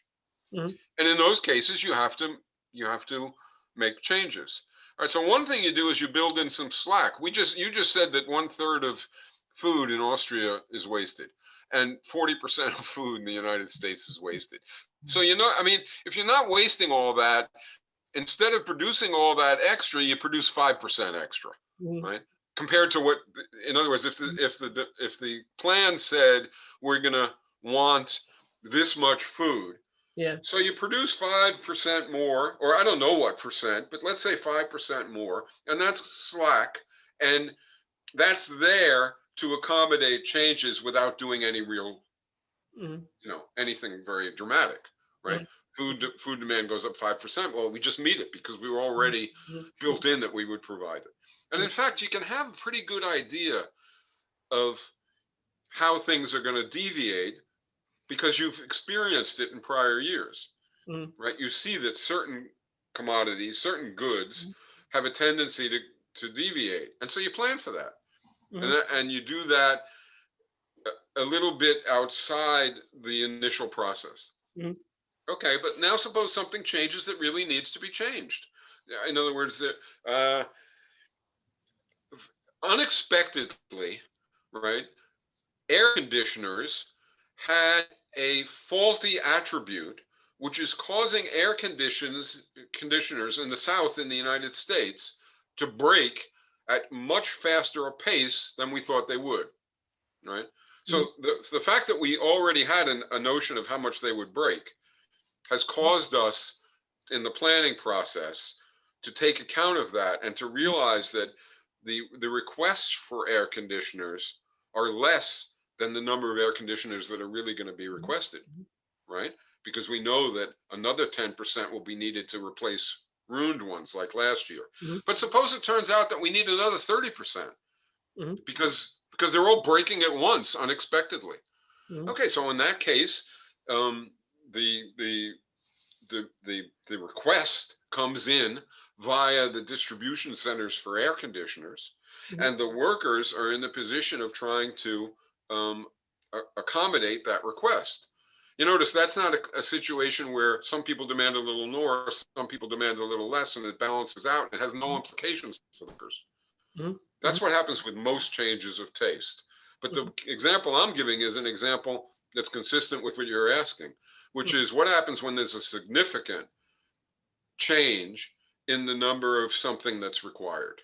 And so the answer is that the things flying off the shelves communicates to, and as well as just the perception that the damn air conditioners are breaking, communicates to everyone, including the producers of air conditioners. And so that they want to produce more air conditioners, right? So, and rightly so. And they may even need to employ more people. Notice the people getting air conditioners are not getting something else that they may have asked for because they have a budget. And if their budget is, or if their consumption proposals was meeting their budget, right? And now unexpectedly they need air conditioners. Well, they may have to borrow, or they may not consume something else to be able to consume the air conditioner, right? And so the change is that the workers' councils and in interactions with the sources of the stuff that you need for the air conditioning, I don't know, steel or whatever, right, have to negotiate back and forth and try and get the extra stuff, hopefully out of slack. But if not, then it has to take place, and it may cause overtime work, which would be remunerated because you're remunerated for how long you work and for how hard you work and for the duration of the work. But it's not profits, it's just justice, right? So again, I'm going too fast to give the details of it, but yes, people who propose participatory planning pay close attention to things like the need to change the plan during the course of the year. And sometimes dramatically, often not so much, right? This is a problem that exists for any allocation system, right? Most allocation systems just say fuck you to the people who need something new, right? In other words, it doesn't change fast enough. And to a degree, that'll be true of participatory economics too. You can't produce air conditioners in 20 seconds. Right? So there are constraints, but there wouldn't be a constraint that is a function of the desire to profit, right? Or even generate a surplus, as in market non-capitalist economies. Right? Those kinds of motivations are gone. There's just the motivation to do socially responsible labor and get remunerated for it. So thanks for the brief picture. It's a picture. Yeah, it's a brief picture. In the end, I have a special challenge. Maybe we can do a short thought experiment. Imagine 3 years ago, participatory economy has installed in the United States. Yeah. We have a nurse Oh, we Wait, are what? nurse. We are nurse, yeah, working in the new conditions of a participatory economy. Uh-huh. And how would a day look like for her? Let's say the worker council has decided that nurses in this hospital work 30 hours. We have a job complex, so I'm not only working with my patients, but I have to do other work. How would a day look like for her? Well, I mean, I think you've already answered the question. So, but let's make it more extreme and controversial. Suppose you were, well, look, if participatory economics was instituted 3 years ago, there would have been 20 years before that, during which massive movements were winning changes. All right, so it doesn't happen overnight, but nonetheless, to take your case. I forgot one detail. Oh. Corona was breaking out. All right, let's add that in at the end, okay? So I have to make it a challenge, you know? All right, no, I understand, and that's perfectly fair. So if we look at a hospital and we ask what's the difference between a hospital under participatory economics and a hospital as we've known them, it's huge, and it's in almost every aspect. But the aspect you're asking about is sort of the situation of the employees, in a sense. So let's take somebody, and it's a little more controversial. Let's take somebody who was a surgeon. All right, so this person was a brain surgeon, and in the current system, the brain surgeon works, I don't know, some number of hours. Some of them work long and hard. Some of them work a lot less long and a lot less hard and play a lot of golf. They make a whole lot of money, right? So they make, 700,000. Some of them make 1 million. Some of them make 2 million. I mean, they make a lot of money. They rule over the surgical domain like, minor royalty. Or they tend to get a god complex, and they administer their skills in accord with norms of the profit making of the institution. I mean, there's lots. I mean, this could go on forever, but I mean, there was a study about the extent to which, for knee pain and knee injury, knee surgery was recommended. And it turned out, it was an interesting study that showed that it was recommended far more often with the same symptoms, really, remarkably more often with the same symptoms for union members than for professionals. And the reason is because the professionals, by virtue, meaning coordinator class members, by virtue of their circumstances and their backgrounds and their resources, could challenge the prescription. And the workers were much less in a position to challenge. And so basically what was happening is they were piling up wealth with unnecessary knee operations. Right. So you ask what the difference is. I mean, part of the difference is that the motivation of the hospital is to make people healthy, not to earn profits. Just doesn't have anything to do with profits or surpluses or anything like that. Okay, so that's the first difference. But you want to know the difference in the life of the employee. So this surgeon, who previously was doing, while in the hospital, surgery, maybe a little bit of record keeping, I don't know, I mean, I'm not a doctor and I don't work in a hospital, but basically surgery, is no longer doing that.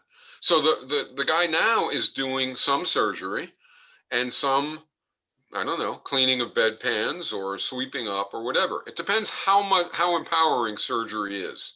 And I think my guess is it's very empowering. It not only conveys confidence and certain kinds of skills and certain kinds of demeanor and certain kinds of information, et cetera, access to levers of decision making and so on. So the person would be doing a balanced job complex. The person would be earning, essentially, if they worked average duration and average intensity, and their job complex is balanced. So let's say the onerousness of the whole overall work that they do is average, they'd be earning an average income.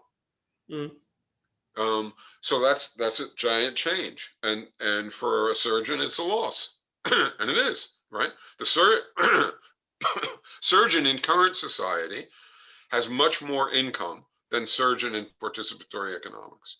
Surgeon in current society does no disempowering work or very little disempowering work, whereas in participatory economics, they do a fair share of disempowering work.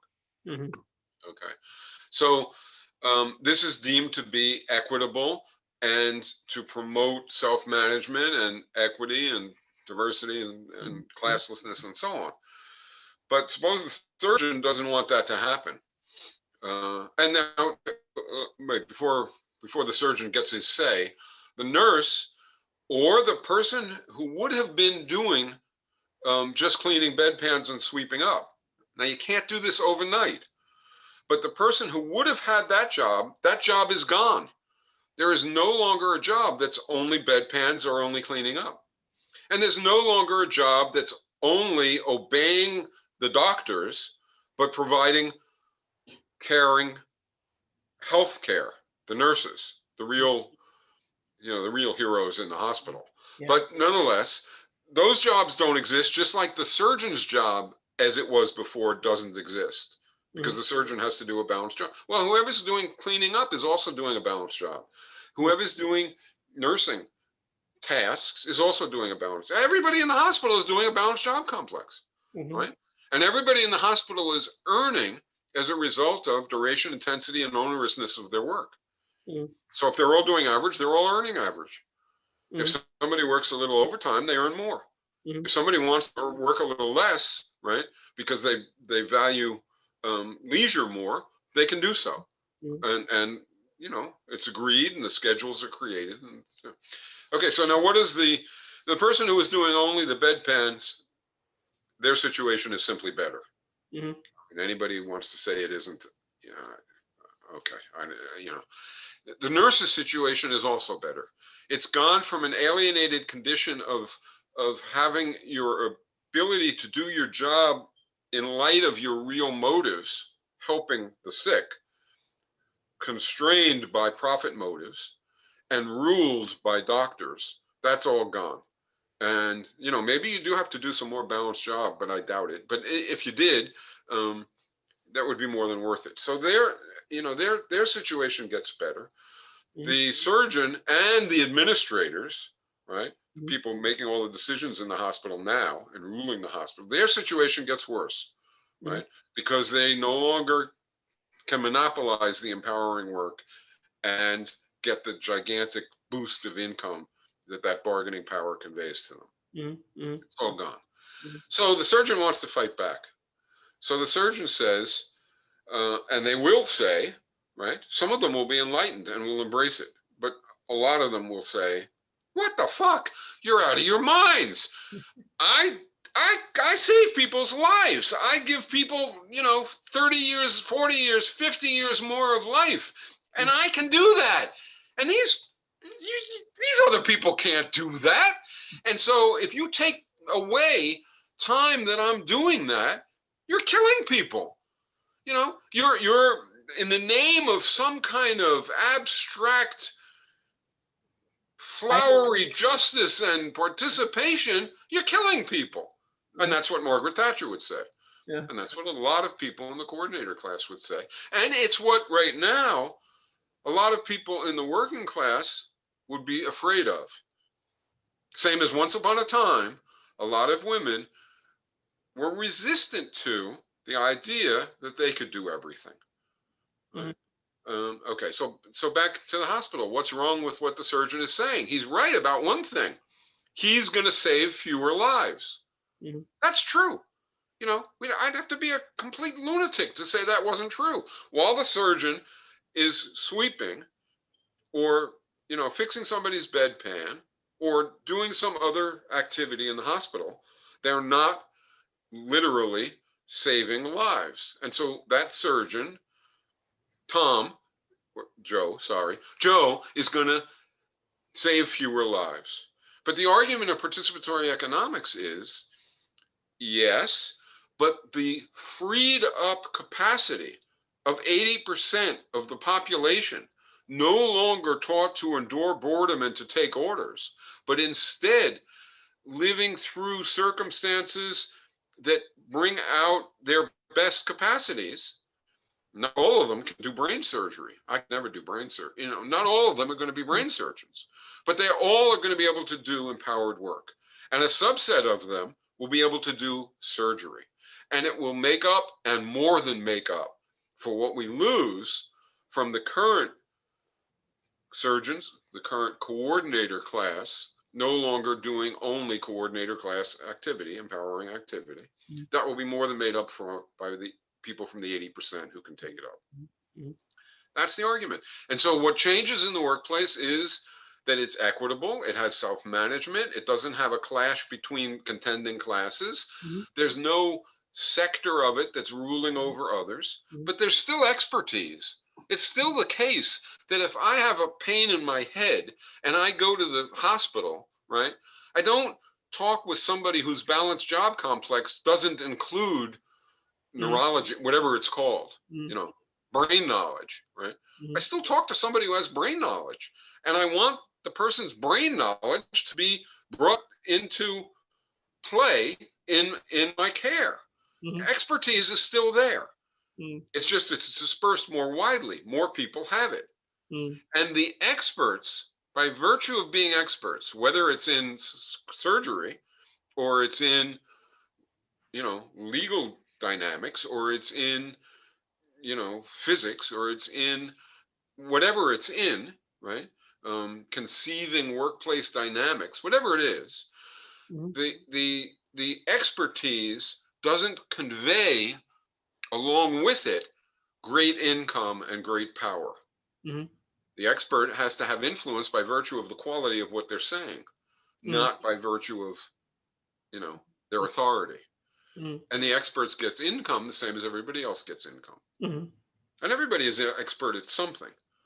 For example, we're all the world's foremost expert at our own lives, at our own preferences, which is why we have self-management, because we believe in expertise, right? And we don't believe that the market or a group of people in a room someplace should be making decisions that affect us when we're the experts, provided with enough confidence and with enough information in what we want.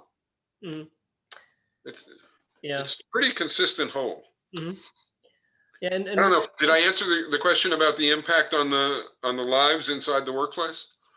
Yes, and one thing is also that the benefit for the coordinator class could be that they don't have to work that much long as they do now, especially the doctors. And there is a study studying investigating happiness. Happiness is going up with the income until a certain extent, and then it's basically remains the same. Doesn't go up or drops. Yes. Yeah, that's true. Or drops. Yeah, there are good reasons why the coordinator class benefits. It benefits from it's no longer subordinate to the owning class. I mean, you talk to coordinators about owners and you get remarkable hostility, unless they're in the room with owners, in which case you get remarkable, loyal, ass kissing, right? And that is removed from life, and that's a big change. The competitiveness and the all of it. I mean, there are big benefits. So if you ask me, do I think that somebody would be happier 20 years or 50 years from whenever if that person was a surgeon in a capitalist system or a balanced job complex doing some surgery in a participatory economic system? I would say the latter. And I'm quite confident of that. And that's even without taking into account that, they're not subject to the destroyed environment because it's no longer being destroyed. And they're not subject to the economic turmoil because it's no longer, and on and on. right? In other words, there are all these big problems that are reduced or disappear that no longer afflict them either, right?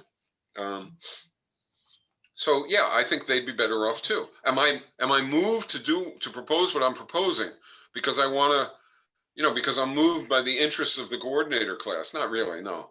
I, you know, capitalists aren't better off. They no longer exist. Mm-hmm. So Jeff Bezos isn't Jeff Bezos because he doesn't own Amazon, because nobody owns Amazon. Mm-hmm. So that's gone. And if you ask whether they're better off or worse off, in a human sense, if they have some degree of human sensibility, arguably they're better off. But materially, they're vastly worse off. Mm-hmm. And in terms of their ability to control things, they're vastly worse off. If they don't develop a sense of empathy, then they're vastly worse off. Mm-hmm. Right. Yeah.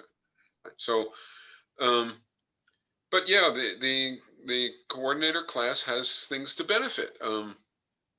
In the 1950s, this is an example I like a lot. It comes from a woman named Juliet Schor, who wrote a book in which this example existed. In the 1950s, it was called the Golden Age of Capitalism. And that was because it was a time of relatively stability, of increasing incomes, and so on. So it was the Golden Age of Capitalism. And let's say the per capita output was this much, right? Call it 10 for the sake of discussion. So the per capita output, in other words, the total output of the society, if you divided it by the total population, right, ignoring income difference, just output per person was this much. Okay, so 50 years later, right, productivity has doubled. Actually, I think it doubled by about 1995 from 1950 or 55, right? So productivity doubles. So what does that mean? Well, it means you could have the same per capita output with half the work time. You could have a week on and a week off, or a day on and a day off, or any number of possibilities. But that was never discussed, right? So nobody consciously decided, right, we're going to have not just the same amount of work time, but longer work time, right, than they had in the golden age of capitalism, and thus double and more than double the per capita output. Nobody really decided that. It was never up for discussion. It was never. And what decided that? Not even owners decided that. The economic system compelled that, because the market system produces a drive to accumulate and thus to increase the length of the workday and to increase the duration and to increase the intensity.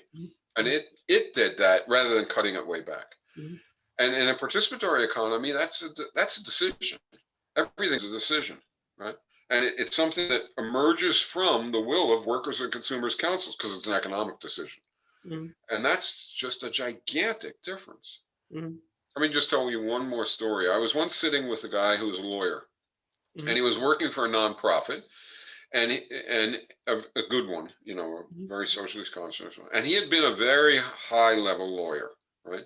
So I don't know, he would charge $400, $500, $600 an hour as a lawyer, and he quit, and he started working for this other thing in which he was earning, peanuts.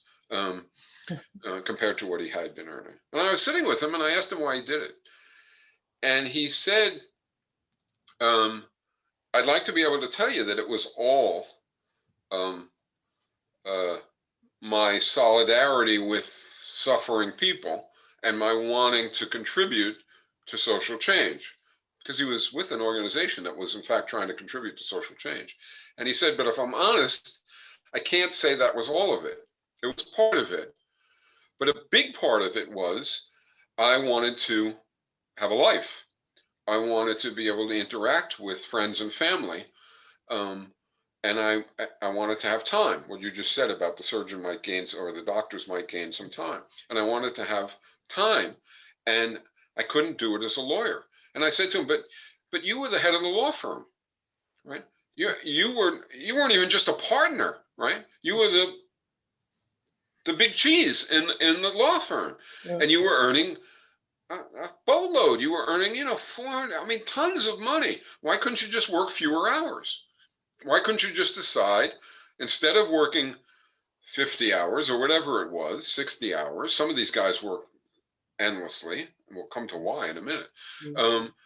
Why couldn't you work 30 hours or 20 hours? Hell, you could make what you're making now if you'd work 10 hours. So why couldn't you work a whole lot left and stay a lawyer? And he said, you really should know the answer to this. This was a long time ago. And I said, well, okay. And he said, it's like this. The law firm is in a competitive world. And the law firm, to attract clients, has to have a certain persona.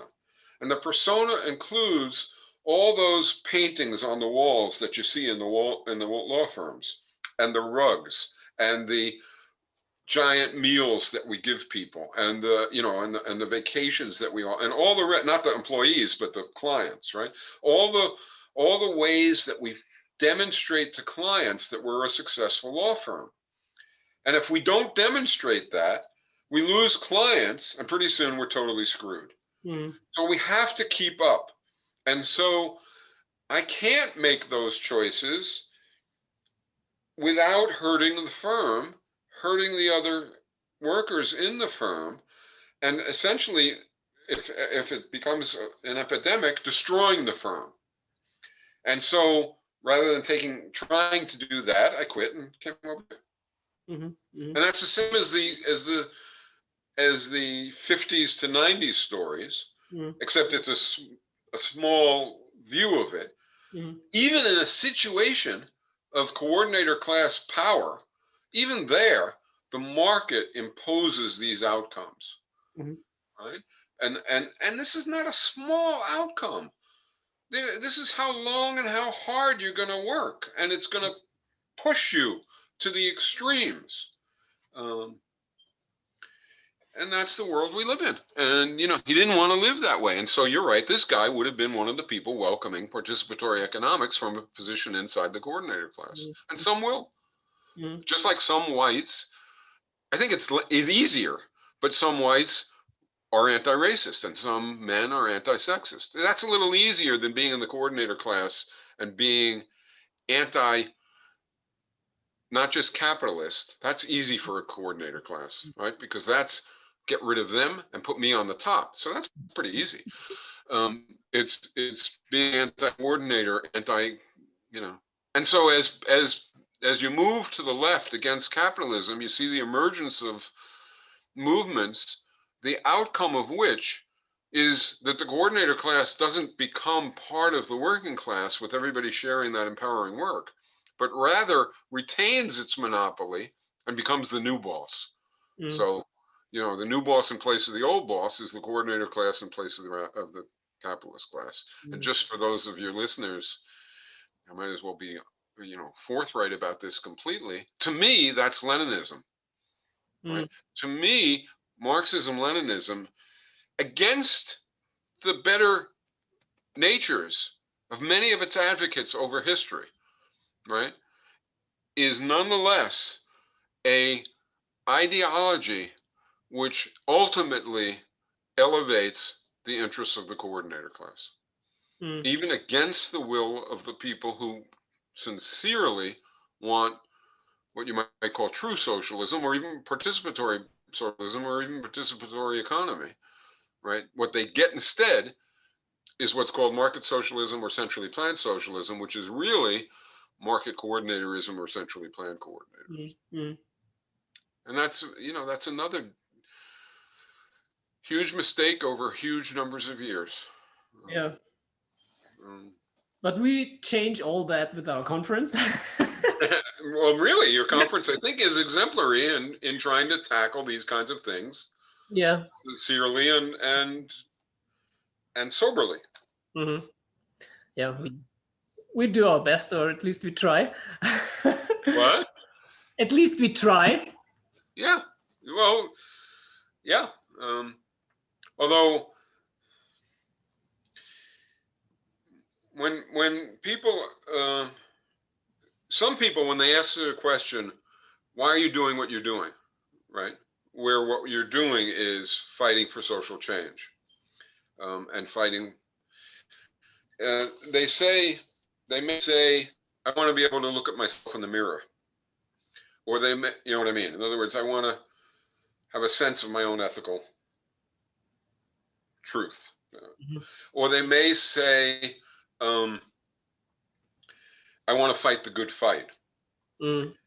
That's an expression in the United States. And that sort of means the fight is just and I want to fight it. But it really sort of means, you know, the underpinning of that is I'm playing one-on-one basketball with Michael Jordan and I'm going to get creamed, but I want to fight the good fight. In other words, I'm going to lose, but I at least want to be on the side of the good guys. I want to fight the good fight.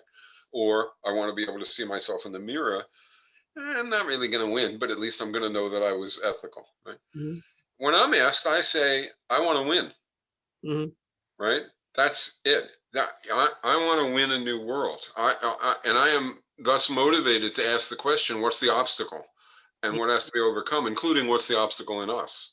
So in us, it's, I think, you know, cynicism and hopelessness and despair and some habits, things like racism in us and sexism and so on, but also a lack of vision.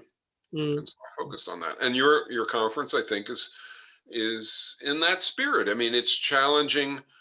I hope anyway. You know, it's trying to find what's needed to go forward and keep going forward until we win.